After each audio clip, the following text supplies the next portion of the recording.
I've had many leading experts on this show, including Matthew Walker, and they've all said the same thing about sleep. They've said it's the biggest positive investment you can make in your own performance. You can have the best strategy in the world, but if you're consistently tired, poor decision-making will follow and eventually cause other things to fail in your life. So if you're looking to optimize your recovery, you should start looking at what you're sleeping on. Our sponsor, Helix, makes high-quality mattresses tailored to your body. It doesn't matter if you run hot, sleep on your side, or need something firm. Helix has a mattress for you. And I asked them recently to send one to a member of my team, and Juan received it. And we travel a lot, so when he's home, quality sleep really matters. And he told me he's getting the best sleep of his life.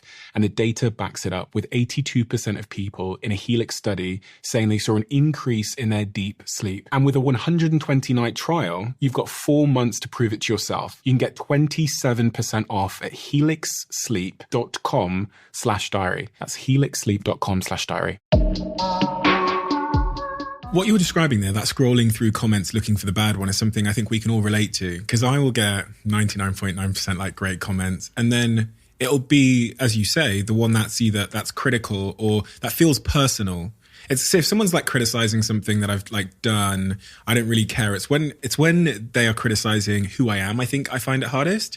And so I wanted to understand why that was. And I started doing some reading and some writing about this topic and understanding the nature, if we go back in our history as humans, of rejection and what that used to mean when I was a human, the idea of being like kicked out of my tribe. Yeah. And the threat that would put me under if I was removed from my tribe, and this idea of rejection. And really, like, a lot of rejection, this is kind of what I came to the conclusion of. When someone says something like that, it's almost like, for me, it feels like a threat of rejection, a threat of being expelled from the tribe or whatever. Obviously not. Obviously, that is not the truth. But deep within me somewhere, that desire to fit in and be accepted by the tribe is still there. So having millions of people being able to give me feedback, and some of them seemingly rejecting me from the tribe or saying that I don't fit or whatever, is difficult. Is that that's a lot of words, but does that make any sense? Yeah, because the feeling comes before the rational thought about it. So, your body has that reaction before you're able to consider that, this isn't your only community, or this isn't your family, or people that are sort of you're dependent on, and that kind of thing. So I think the feeling will always be there, and it's always difficult, isn't it? But then you can override that with what comes next. So it's not about never having that feeling. And I hate it when people kind of say online, just stop caring what everybody thinks. And that is impossible, because you're built to care what people think of you. And you probably wouldn't function in a society that well if you didn't care what anybody thought of you. It's about how you then manage it. So when those thoughts come along about, a negative comment, it's what do you do next with what comes up? So yeah, it's really about how you kind of respond to the thoughts that come up after. And is it in those moments of rejection, is it really like the story we tell ourselves about what that rejection means to us? I'm thinking now more broadly about romantic rejection. I'm dating someone, she says, you're dumped. Like, the harm surely isn't in the separation. Surely, for me, it's always felt like, I got to the point where I realized that it was more Steve's subconscious brain is telling himself he's a scumbag and not beautiful and not smart because of this rejection. Is that really where the harm is done? Like that self-inflicted self-story? Yeah. So, I mean, rejection is difficult for everybody, isn't it? But certainly if rejection taps into what we call a kind of core belief. So if someone grew up with a core belief around being unlovable, for example, because maybe their parents were inconsistent in their care, for example. So they and you don't think about these beliefs consciously all the time. They're not at the forefront of your thought processes, but they will influence how you feel, and they'll influence how you behave and the choices that you make. So what happens is when we have a core belief that is a sort of damaging one or detrimental one, we develop sort of rules for living around that help us to keep it at bay. So it might be, if I can just be the perfect business owner and the perfect boyfriend and the perfect dad, then no one will reject me and everything will be okay. And so you set yourself these rules for living that if at some point, inevitably, you break, or there's signs that you're not going to be able to keep up with them. And what that does is when there's signs that you're not going to keep up with those rules for living, then it kind of triggers that core belief to come to the forefront. And that's when you get that rush of kind of psychological distress, because it's a distressing thing to believe about yourself.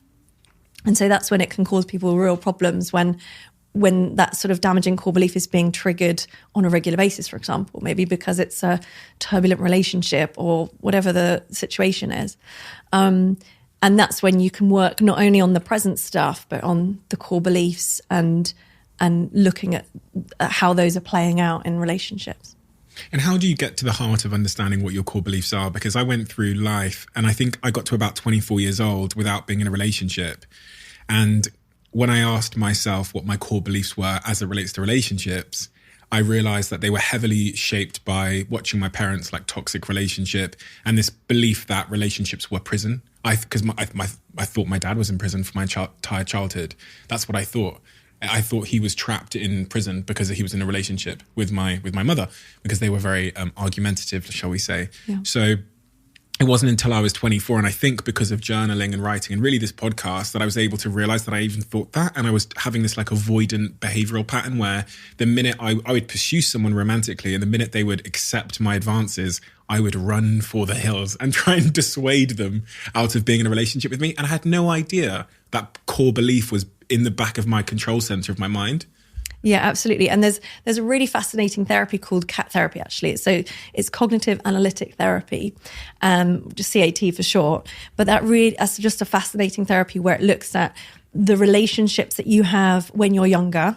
So when you're growing up with parents or siblings or family, and in those relationships, you learn how to behave in the world, right? You learn about, who I am, what to expect from other people, and what to expect from the world at large. And then you develop kind of survival strategies or coping strategies for example, in a difficult relationship like that. You learn how to cope with that, and you have these kind of safety behaviors. And as you grow up, you're in a different situation, right? You're not dependent on parents and stuff like that. But those survival strategies or those safety behaviors continue, and they get played out in your adult relationships. And I just love that therapy. It's great for looking at the patterns and the cycles that people tend to feel stuck in their relationships, and how that reflects those early life experiences that are essentially outdated coping strategies. But it's really difficult. If something's been a lifetime of habit, you can't just break that by telling yourself to do that. So it takes time and it takes practice, and you literally kind of map out the cycle so that you learn to sort of acknowledge it in hindsight, first of all. So you say, okay, last week that happened, and yeah, I went around the cycle. And then eventually you've done that enough that you start to recognize it when you're in it. So as you're about to do something, you think, hang on a minute, I know what this is predictable. I know what I'm doing. And in that moment, you then get this chance. This is the beauty of kind of awareness, is you then get this chance to choose whether you go with it. And sometimes you will, and you'll go around the cycle again. And sometimes you'll do this other thing that you've already worked out you need to do, and you break the cycle. And then you get the benefits of that. And so it's this really kind of long process of sometimes going around the cycle again, and then sometimes breaking it and finding this new life that you can create in your relationships and stuff like that. So, and it's incredible how life-changing that can be for people.